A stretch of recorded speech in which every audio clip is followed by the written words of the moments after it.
Why have all these top military officials announced plans to leave their jobs early in recent weeks? I'm specifically referring to the commander of Southcom, Admiral Alvin Halsey, who announced in October that he was only going to be serving in that job for 1 year, and three-star General Joe McGee, who serves on the Joint Chiefs of Staff as Director for Strategy Plans and Policy. He also in October announced that he was going to be shown the door. And the reason I'm asking is because we just learned from the reporting of CNN's Natasha Bertrand and also the Washington Post and The Intercept that as part of this campaign to strike alleged drug trafficking boats in the Caribbean, on September 2nd, the U.S. struck one of these boats, disabled it, people died, but then there were survivors, and the U.S. went back and did what's called a double tap strike, going back and killing the survivors, including those, according to the Washington Post, who were clinging to the smoldering wreck. And the Post reports, according to two sources familiar with the operation, that Hegseth had given the order to kill everybody, which is why the double tap. Now, the Pentagon disputes this reporting, saying that the entire narrative is completely false, but they haven't offered any specifics about what's false. Hegseth, the Secretary of Defense, said the stories are fabricated, inflammatory, and derogatory. Again, wouldn't go into detail about what was allegedly fabricated. But the reason I'm asking is because given Halsey and McGee and their early exits, I'm wondering what role, if any, this September strike, which seems to be of questionable legality, played in their early departures. Only a few weeks later, I reached out to the Pentagon and the White House to ask them specifically about this, but the Pentagon did not get back to me and the White House was not responsive.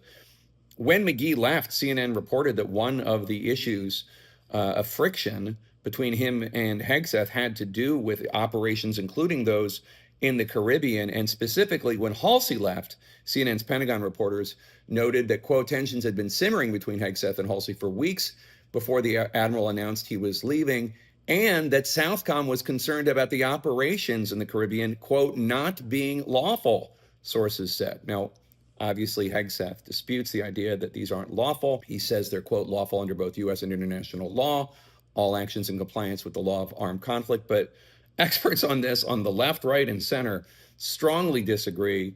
Just to cite one from the right, Jack Goldsmith of Harvard, who used to work for the George W. Bush presidency, he noted that the Department of Defense Law of War Manual states that it is, quote, prohibited to conduct hostilities on the basis that there shall be no survivors, or to threaten the adversary with the denial of quarter. He says, quote, if the Post's facts are correct, it appears that Special Operation Forces committed murder when the two men were blown apart in the water, as the Washington Post put it. Andrew McCarthy of the conservative National Review also says, even if you buy the untenable claim that the men in this alleged trafficking boat are combatants, meaning that they are at a state of war with the United States, it is a war crime to intentionally kill combatants who have been rendered unable to fight, including those shipwrecked. Now, the House Armed Services Committee and the Senate Armed Services Committee say they're going to conduct oversight over this. I guess we will see how serious they are by whether or not they have public testimony from Admiral Halsey and General McGee.